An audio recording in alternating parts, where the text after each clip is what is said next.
Welcome to biology पाठशाला। आज की पाठशाला में हम ये बात करेंगे टाइप्स ऑफ आरएनए और आरएनए में भी आज हमें किसकी बात करनी है, राइबोसोमल आरएनए की बात करनी है। ठीक, राइबोसोमल आरएनए की बात करनी है। लेकिन पाठशाला को स्टार्ट करने से पहले हम बच्चों को एक मोटिवेशन मैसेज देते हैं और आज का मोटिवेशन कुछ इस तरीके से है कि प्रेयर इज पावर। ठीक, प्रार्थना में शक्ति है। इसलिए बच्चों आप प्रयास करते रहिए, आगे बढ़ते रहिए और जीवन में नए मुकाम को पाते रहिए। अगर हम आज के टॉपिक की बात करें तो टुडेज टॉपिक क्या है, rRNA. rRNA is also known as ribosomal RNA. ठीक, राइबोसोमल rRNA। ये जो राइबोसोमल rRNA होता है, ठीक, ये क्या करता है, आरएनए का सबसे ज्यादा structural molecule, we can say that structural molecule क्या होता है। ठीक, पहली बात क्या होता है, स्ट्रक्चरल मॉलिक्यूल होता है। इसी के बिहाफ में जो mRNA और tRNA होते हैं, that is the functional molecule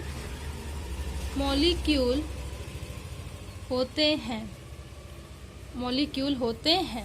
अगर हम इसके आगे की बात करें तो इस rRNA में क्या होता है कि आरएनए का लगभग अगर हम बात करें 70 से 80% अप्रॉक्स बात करें 70 से 80% भाग होता है और ये क्या करता है, प्रोटीन सिंथेसिस के प्रोसेस में क्या करता है, हेल्प करता है। ठीक, अगर हम इसके आगे की बात करें तो इसमें क्या होता है, अगर हम 70 से 80% तक काम करेगा, ठीक है, उसके बाद इसमें क्या होता है कि इसमें लगभग 50% जो होता है वो स्ट्रक्चरल मॉलिक्यूल होता है। ठीक, हम डिटेल में बता रहे हैं, मॉलिक्यूल होता है और 30% जो होता है वो प्रोटीन मॉलिक्यूल होता है। तब ये जाके आरएनए का लगभग 70 से 80% भाग बनाते हैं। ठीक, ये जो rRNA होते हैं, इनका इम्पोर्टेंट रोल होता है प्रोटीन सिंथेसिस का। ठीक, सिंथेसिस का इसमें क्या होता है, काम होता है। ठीक, प्रोटीन सिंथेसिस में ये क्या करते हैं, काम करते हैं। ठीक, उसके बाद अगर हम बात करें तो देखिए इसकी क्या पोजीशन होती है, डिफरेंट टाइप ऑफ। अगर हम प्रोकैरियोटिक की बात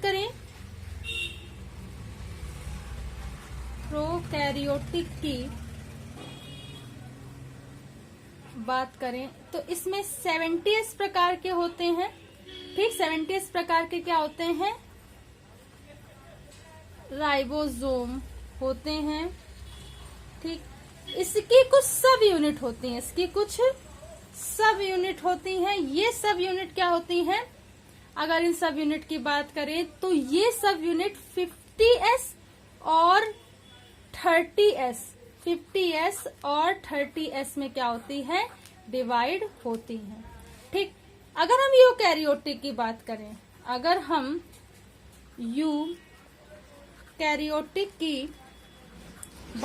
तो यूकैरियोटिक की जो सब यूनिट होती हैं वो बेसिकली क्या होती हैं, वो होती हैं 80S प्रकार का 80s प्रकार की होती हैं, ठीक है। और 80s प्रकार में क्या होता है, 60 और 40 इसकी सब यूनिट होती हैं।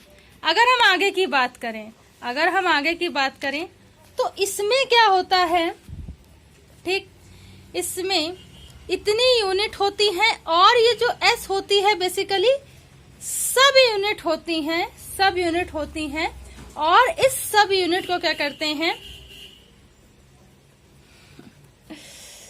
स्वेद वर्ग यूनिट कहते हैं, ठीक। और इस यूनिट का एक गुणांक होता है जिसे स्वेद, वी कैन से दैट स्वेद वर्ग कोऑफिशिएंट कहते हैं। अगर हम आगे की बात करें, there is a different type of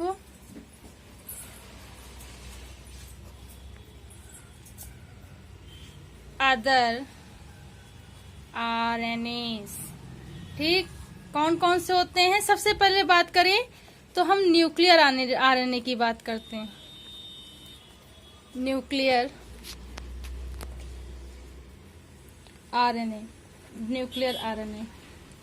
ये जो न्यूक्लियर RNA होता है बेसिकली ये क्या पाया जाता है, ये न्यूक्लियस में पाया जाता है। न्यूक्लियस में पाया जाने वाला RNA होता है और ये क्या करता है, 200 से 300 न्यूक्लियोटाइड्स मिलकर पॉलीपेप्टाइड चेन बनाते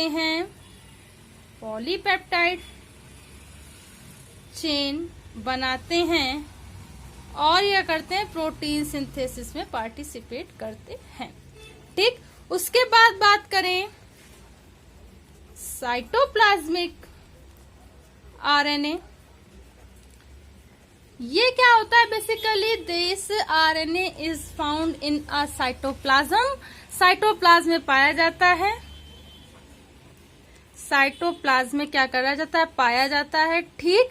और ये क्या करता है, साइटोप्लाज्म में ही क्या करता है, विभिन्न प्रकार के पॉलीपेप्टाइड चेन को करता है एक दूसरे से जोड़ने का कार्य करता है। उसकी बात करें,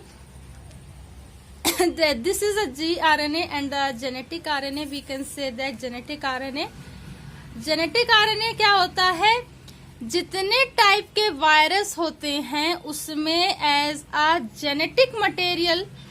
जेनेटिक मटेरियल क्या पड़ता है, RNA पाया जाता है, जिसे हम लोग क्या बोलते हैं, जेनेटिक RNA कहते हैं, ठीक।